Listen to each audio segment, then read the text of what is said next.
Hi tears, welcome back. எல்லாரும் எப்படி இருக்கீங்க? நல்லா இருக்கீங்களா? இந்த ஒரு விக்ஸ் வேப்பரப் வச்சு நீங்கள் நினச்சி கூட பார்க்காத அளவுக்கு நிறைய விஷயம் நம்ம செய்யலாங்க. நம்ம வீட்டிலும் அது மாதிரி நமக்கு வீட்டுக்கு சுற்றிலும் ரொம்பவே தொல்லையான இந்த மாதிரி எலி, பெருச்சாழி, அது மட்டுமே இல்லாமல் பல்லி, கரப்பான், பாம்பு இவங்களெல்லாம் நம்ம துரத்துறதுக்காக வேண்டிட்டு அருமையான டிப்ஸை நம்ம இந்த ஒரு விக்ஸ் வேப்பரப் வச்சு செய்ய போகிறோங்க. அப்போ எல்லாருமே வீடியோ கொஞ்சம் ஃபுல்லாக ஸ்கிப் பண்ணாமல் பாருங்கள். அப்போ தான் நம்ம இதெல்லாம் எப்படி செய்கிறோம் அப்படின்றது உங்களுக்கு புரியும். வீடியோ பிடிச்சிருந்தா மறக்காம உங்க ஃப்ரெண்ட்ஸ் அண்ட் ஃபேமிலி கூட ஷேர் பண்ணி சப்போர்ட் பண்ணுங்க ஃப்ரெண்ட்ஸ். அப்ப நமக்கு டைம் வேஸ்ட் பண்ணாம நேரா வீடியோக்குள்ள போயிடலாம். அப்பதான் அதுக்காக வேண்டிட்டு நான் கொஞ்சம் கிராம்பு தாங்க எடுத்திருக்குதா. இந்த குவான்டிட்டியில் நான் கிராம்பு எடுத்திருக்கேன். அதுவும் இல்லாமல் இந்த மாதிரி ஒரு இடிகளில் போட்டு நல்லா ஒன்று இடித்து எடுத்துக்கலாங்க. நம்ம மிக்சியில் போடணுன்னு அவசியம் இல்லை. ஏன்னா மிக்சியில் போட்டால் நல்லா ஃபைனாக அது அரைஞ்சிரும். அந்த மாதிரி நமக்கு தேவையில்லை. இந்த மாதிரி ஜஸ்ட்டு நாம் ஒன்று இடிகளில் போட்டு நல்லா க்ரஷ் பண்ணி எடுத்தாலே போதுங்க. இந்த ஒரு கிராம்பு நான் பிடிச்சது நாம் ஒரு கிளாஸ் தண்ணியில் போட்டு நல்லா கொதிக்க வைக்க போகிறோம். அதுக்காக வேண்டிட்டு நான் ஒரு கிளாஸ் தண்ணியில் இந்த ஒரு கிராம்பு போட்டுட்டேங்க. இதுக்கப்புறமேட்டு நம்ம அடுப்பில் வச்சு நல்லா ஒன்று கொதிக்க வச்சு எடுத்துடலாங்க. கிராம்பு கொதிக்கும் போது அந்த ஒரு ஸ்மெல்லு நல்லபடியாக வருங்க. நம்ம இந்த மாதிரி கொதிக்க வச்சு எடுக்கும்போது அந்த தண்ணியிலையும் நல்லபடியாக அந்த ஒரு கிராம்போட ஸ்மெல்லு இருக்கும். அதனால தான் நம்ம இந்த மாதிரி கொதிக்க வச்சு எடுக்கிறோம்.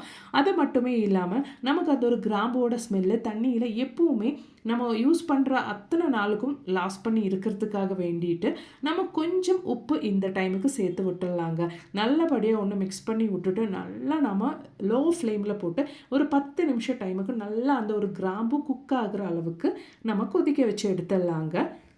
நம்ம கொதிக்க வச்சு எடுத்த இந்த ஒரு கிராம்பு தண்ணி நம்ம ஃபில்டர் பண்ணி எடுத்துடலாம். நம்ம அந்த ஒரு சூடோடவே நம்ம இதை ஃபில்டர் பண்ணி எடுக்கணுங்க. அப்போ தான் நமக்கு இது கரெக்டாக நம்மளோடது யூஸுக்கு கரெக்டாக இருக்கும். அப்போ தான் இந்த சூடோடவே நான் அந்த கிராம்பு தண்ணி நல்லா இந்த மாதிரி ஒன்று ஃபில்டர் பண்ணி எடுத்தாச்சுங்க. இதுக்கப்புறமேட்டு நம்ம இதில் சேர்க்க போகிறது விக்ஸ் வேப்பரப் தான். அதனால தான் நம்ம நல்லா சூடாகவே அந்த ஒரு கிராம்பு கொதிக்க வச்ச தண்ணி நம்ம எடுத்தோம். இதில் ஒரு 1/4 டீஸ்பூன் அளவுக்கு விக்ஸ் வேப்பரப் நம்ம நல்லபடியாக போட்டோன்னு மிக்ஸ் பண்ணி எடுத்துடலாங்க. நல்லா சூடாகவே நம்மளோட சொல்யூஷன் இருக்கிறதுனாலேயே நல்லபடியாகவே ஈஸியாக நமக்கு இந்த ஒரு விக்ஸ் பாருங்கள் நல்லபடியாக நமக்கு அந்த ஒரு தண்ணியில் மிக்ஸ் ஆகி கிடைக்கும். நம்ம கிராம்பு கலந்த தண்ணியில் இந்த ஒரு விக்ஸ் வேப்பரப் நம்ம மிக்ஸ் பண்ணும்போது நல்ல ஒரு ஸ்மெல்லு அதிலிருந்து வருதுங்க. இந்த சொல்யூஷன் நம்ம நல்லபடியாக இந்த படி மிக்ஸ் பண்ணதுக்கு அப்புறமேட்டு நம்ம க்ளோஸ் பண்ணி வச்சுக்கலாம்.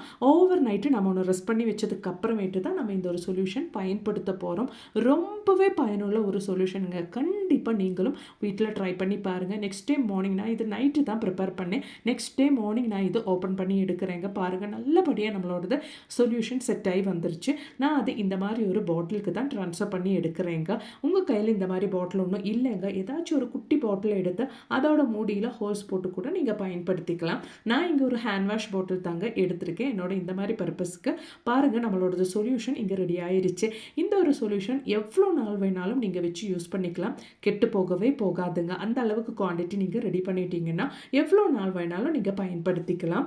இந்த ஒரு சொல்யூஷன் வச்சு நைட்டு நம்ம வேலை எல்லாம் முடிச்சதுக்கு அப்புறமேட்டு இந்த மாதிரி கேஸ் ஸ்டவ் மேலே நல்லா ஒன்று ஸ்ப்ரே பண்ணிவிட்டு நீங்கள் நல்லா ஒன்று தொடச்சி விட்டுட்டிங்கன்னா அதுலேருந்து வர அந்த கிராம்போ ஸ்மெல்லுனாலையும் அது மாதிரி விக்ஸ் ஸ்மெல்லுனாலையும் பல்லி தொல்லை, கரப்பான் தொல்லை, அது மட்டுமே இல்லாமல் கொசு தொல்லையெல்லாம் உங்கள் கேஸ் ஸ்டவ் மேலே இல்லைன்னா உங்கள் கிச்சன் கவுண்டர் டாப்பு மேலே எல்லாம் இருக்கவே இருக்காதுங்க. ரொம்பவே பயனுள்ள, அதுவும் நமக்கு நம்ம வீட்டிலேயே இருக்கிற இன்க்ரீடியன்ஸ் வச்சு செய்யக்கூடிய ஒரு அருமையான சொல்யூஷனுங்க. அது மட்டுமே இல்லாமல் நைட்டு உங்கள் வேலையெல்லாம் முடிச்சதுக்கு அப்புறமேட்டு உங்கள் கிச்சன் சிங்க்லேயும் நீங்கள் இந்த மாதிரி இந்த ஒரு சொல்யூஷன் ஸ்ப்ரே பண்ணி விட்டுட்டிங்கன்னா உங்களுக்கு தெரியாமல் அந்த கிச்சன் சிங்கோட பைப்பு வழி வர பிராணிக தொல்லையெல்லாம் இருக்கவே இருக்காதுங்க. அது மட்டுமே இல்லாமல் நல்லா ஹைஜீனிக்காக உங்கள் கிச்சன் சிங்கி இருக்கும். கண்டிப்பாக ட்ரை பண்ணுங்க. அப்போ இனி நமக்கு நம்மளோட அடுத்த டிப் ஒன்று பார்த்துடலாம். அதுக்காக வேண்டிட்டு ஒரு 1/4 டீஸ்பூன் அளவுக்கு சோப்பு தூள் தாங்க போட்டிருக்கேன். அதில் நான் இந்த மாதிரி ஒரு 1/4 டீஸ்பூன் அளவுக்கு ஒயிட் கோல்கேட் கூட போட்டு விடுறேங்க. கண்டிப்பாக ஒயிட் கோல்கேட்டை நீங்கள் எடுங்க. அப்போ தான் நமக்கு அந்த அளவுக்கு ரிசல்ட் கிடைக்கும். இந்த ஒரு மிக்ஸில் நாம் ஒரு டீஸ்பூன் அளவுக்கு சிந்தட்டிக் வினெகர் கூட நம்ம சேர்த்துக்கலாங்க. நல்லபடியாக நம்ம மிக்ஸ் பண்ணி பாருங்கள். அந்த சிந்தட்டிக் வினெகர் கூட ஊற்றும் போது நல்ல ஒரு ரியாக்ஷன், ஒரு கெமிக்கல் ரியாக்ஷன் அங்கே நடக்குது பாருங்கள். ஒரு டீஸ்பூன் அளவுக்கு ஊற்றுனதுக்கு அப்புறமேட்டு நல்லா நான் மிக்ஸ் பண்ணி எடுத்துட்டேன். இதுக்கப்புறமேட்டு நான் இதில் ஆட்டை பொடி தாங்க ஒரு டீஸ்பூன் அளவுக்கு போட்டிருக்கேன், கோதம்பு பொடி. உங்கள் கையில் கோதம்பு பொடி இல்லைன்னா மைதா பொடி அப்படி இல்லைன்னா அரிசி மாவு கூட நீங்கள் போட்டுக்கலாங்க. நல்லபடியாக தண்ணியே சேர்க்காம நம்ம சேர்த்து கொடுத்தா அந்த ஒரு சிந்தட்டிக் வினிகர்லேயே நீங்கள் கரெக்டாக இந்த மாதிரி மிக்ஸ் பண்ணி எடுத்துடணுங்க. பாருங்கள், இந்த மாதிரி நல்லபடியாக நீங்கள் மிக்ஸ் பண்ணி எடுத்துக்கோங்க. நம்ம ரெடி பண்ண இந்த ஒரு மிக்ஸில் நம்ம குட்டி குட்டியாக 3 பால்ஸ் 3 உருண்டைங்க நம்ம செஞ்சு எடுத்துடலாங்க. இந்த மாதிரி நீங்கள் குட்டி குட்டி உருண்டை செஞ்சதுக்கு அப்புறமேட்டு இந்த மாதிரி ஒன்று ஸ்ப்ரெட் பண்ணிக்கோங்க. நான் செய்கிற மாதிரி நீங்கள் செஞ்சு எடுத்துக்கோங்க. நம்ம ரெடி பண்ண அந்த ஒரு மிக்ஸை நீங்கள் இந்த மாதிரி குட்டி குட்டி பால்ஸாக பண்ணி இந்த மாதிரி ஸ்ப்ரெட் பண்ணி எடுத்துக்கோங்க. அந்த மாதிரி நாம் ஸ்ப்ரெட் பண்ணி எடுத்து அந்த மாவுக்குள்ளே நம்ம விக்ஸ் வேப்பரப் தாங்க போட்டு விட போகிறோம். விக்ஸோட அந்த காட்டுக்கு எலி பெருச்சாழி எல்லாம் நம்ம வீட்டு பக்கமே வராத அளவுக்கு நம்ம செய்யக்கூடிய ஒரு அருமையான டிப்புங்க இது. நமக்கு வீட்டுக்கு வெளியில ரொம்பவே பெருச்சாழி தொல்லை எலி தொல்லை எல்லாம் இருந்துச்சுன்னா அவங்களுக்கு வேண்டி செய்யக்கூடிய ஒரு அருமையான டிப்புங்க இது. நம்ம ரெடி பண்ண இந்த ஒரு குவான்டிட்டியில் 3 பால்ஸ் வரைக்கும் நம்ம செஞ்செடுத்துலாம் பாருங்கள். நான் 3 பால்ஸும் இந்த மாதிரி ஸ்ப்ரெட் பண்ணி அதுக்குள்ளே விக்ஸ் வேப்பரை போட்டு நல்லா வெளியில் படாத அளவுக்கு, வெளியில் அந்த விக்ஸோட ஸ்மெல்லு வராத அளவுக்கு நம்ம நல்லபடியாக இந்த மாதிரி கோட் பண்ணி எடுத்துடலாங்க. பாருங்க, நம்ம 3 குட்டி பவுல்ஸ் இந்த மாதிரி ரெடி பண்ணி எடுத்தாச்சு. அந்த விக்ஸை நம்ம வெளியில் தெரியாத அளவுக்கு தான் நல்லபடியாக நம்ம இந்த மாதிரி உருட்டி எடுத்திருக்கோம். அதுக்கப்புறமேட்டு நம்ம இது எப்படி பயன்படுத்த போகிறோம் அப்படின்றது கூட பார்த்துடலாங்க. நம்ம இது டைரெக்டாக அப்படியே வச்சா எலி பெருச்சாழி எல்லாம் வந்து சாப்பிடாது. அதுக்காக வேண்டிட்டு நம்ம வீட்டில் பழைய பிஸ்கெட்டு ஏதாச்சும் இருந்தால், அப்படி இல்லைன்னா பிஸ்கெட் எடுத்து நீங்கள் இந்த மாதிரி நல்லா பொடி பண்ணி நல்லா இந்த மாதிரி நம்ம உருட்டி வச்சு அந்த பவுல்ஸை நல்லா கோட் பண்ணி எடுத்துக்கோங்க.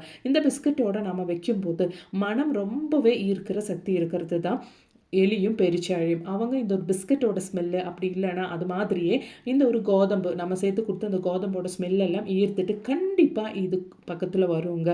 இது கூடவே நம்ம இந்த பால்ஸ் வைக்க போகிறது இந்த மாதிரி சிரட்டை தாங்க யூஸ் பண்ண போகிறோம். கொட்டாங்குச்சி தான் நம்ம யூஸ் பண்ண போகிறோம். அந்த கொட்டாங்குச்சியில் குட்டி குட்டி அந்த மாதிரி தேங்காயோட மிச்சம் இருந்தால் அந்த தேங்காயோட ஸ்மெல்லு கூட ரொம்பவே இந்த ஒரு எலி பெருச்சாயங்களுக்கெல்லாம் பிடிக்கும். அந்த ஸ்மெல்லுக்காகவே கண்டிப்பாக இதோட பக்கத்துக்கு வரும்.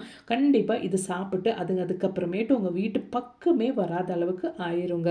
கண்டிப்பாக நீங்கள் ட்ரை பண்ணி பாருங்கள். கடைகளில் இருந்தெல்லாம் கண்ட கெமிக்கல்ஸ் எல்லாம் வாங்கி பயன்படுத்துறதுக்கு நீங்கள் வீட்லேயே இந்த மாதிரி ஒரு டைம் செஞ்சு பாருங்கள். 100% ரிசல்ட் உங்களுக்கு கிடைக்கும். அப்போ நமக்கு நம்மளோடது அடுத்த டிப் ஒன்று பார்த்துடலாங்க. அதுக்காக வேண்டிட்டு நான் 2 பல்லு பூண்டு தாங்க எடுத்திருக்கேன். இந்த பூண்டு நல்லபடியாக நம்ம இந்த மாதிரி ஒன்று இடித்து எடுத்துடலாம். இதுக்கப்புறமேட்டு நம்ம அதை எப்படி பயன்படுத்த போகிறோம் அப்படின்றது கூட பார்த்துடலாங்க. அதுக்காக வேண்டிட்டு நான் இந்த மாதிரி ஒரு யூஸ் அண்ட் த்ரோ பாத்திரம் தாங்க எடுத்திருக்கேன். இந்த மாதிரி பர்பஸுக்கெல்லாம் இந்த மாதிரி பாத்திரம் நீங்கள் எடுத்துட்டிங்கன்னா ரொம்பவே நல்லாயிருக்கும். ஏன்னா நம்ம இதுக்கப்புறமேட்டு அந்த ஸ்மெல்லுக்காக நம்ம இது பயன்படுத்த முடியாது. பாருங்கள், நம்ம இடித்து வச்சா அந்த 2 பூண்டும் நம்ம இந்த ஒரு பாத்திரத்தில் போட்டாச்சு. அதுக்கப்புறமேட்டு நான் ஒரு 1/4 டீஸ்பூன் அளவுக்கு காயப்பொடி தாங்க போட்டு விடுறேன். நம்ம சாம்பார்ல எல்லாம் போடுற அந்த ஒரு காயப்பொடி தான் நான் இந்த டைமுக்கு யூஸ் பண்ண போகிறேங்க. ஒரு 1/4 டீஸ்பூன் அளவுக்கு நீங்கள் அதை போட்டுக்கோங்க. அதுக்கப்புறமேட்டு நம்ம சிந்தட்டிக் வினிகர் தாங்க இதில் ஊற்ற போகிறோம். சிந்தட்டிக் வினிகர் நல்லா இந்த ஒரு பூண்டும் காயப்பொடியும் மூழ்கிற அளவுக்கு நம்ம ஊற்றிக்கலாம். பாருங்கள், இந்த அளவுக்கு நீங்கள் ஊற்றிக்கோங்க. அதுக்கப்புறமேட்டு நம்ம அப்படியே இது க்ளோஸ் பண்ணி வச்சிடலாங்க. ஒரு 2 ஹவர் டைமுக்கு இந்த ஒரு சொல்யூஷன் அப்படியே நல்லபடியாக ரெஸ்ட் பண்ணுறதுக்காக நீங்கள் விட்டுருங்க. அதுக்கப்புறமேட்டு தான் நம்ம இதை பயன்படுத்த போகிறோம். பாருங்கள், 2 ஹவர் முடிஞ்சிருச்சு. நல்லபடியாக அந்த ஒரு வினெகரில் காயப்பொடியும் அது மாதிரியே பூண்டும் நல்லபடியாக ஊறி வந்துருச்சு. இந்த ஒரு டைமில் நாம் இதில் கொஞ்சம் கூட தண்ணி ஆட் பண்ணுறோம். அவ்வளோதான், நம்மளோட சொல்யூஷன் இங்கே ரெடி ஆயிருச்சு.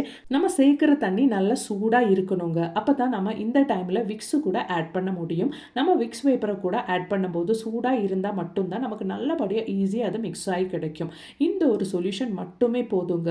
உங்கள் வீட்டில் இந்த ஒரு சொல்யூஷனோட ஸ்மெல் இருந்தால் கண்டிப்பாக பல்லி, கரப்பான், எலி, பெருச்சாழி, பாம்பு தொல்லை கூட உங்களுக்கு இருக்கவே இருக்காதுங்க.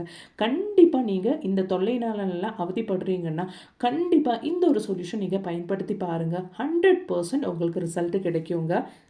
நம்ம ரெடி பண்ண இந்த ஒரு சொல்யூஷன் நான் ஃபில்டர் பண்ணி இந்த மாதிரி ஒரு பாத்திரத்துக்கு ட்ரான்ஸ்ஃபர் பண்ணுறேங்க. அதுக்கப்புறமேட்டு நம்ம ஒரு ஸ்ப்ரே பாட்டிலில் போட்டு தான் இந்த ஒரு சொல்யூஷன் நம்ம யூஸ் பண்ண போகிறோம். இந்த மாதிரி எலி, பெருச்சாழி, பாம்பெல்லாம் வர்றதுக்கு சான்சஸ் இருக்கிற இடத்துல நீங்கள் அந்த ஒரு சொல்யூஷன் ஸ்ப்ரே பண்ணி விட்டால் மட்டுமே போதுங்க.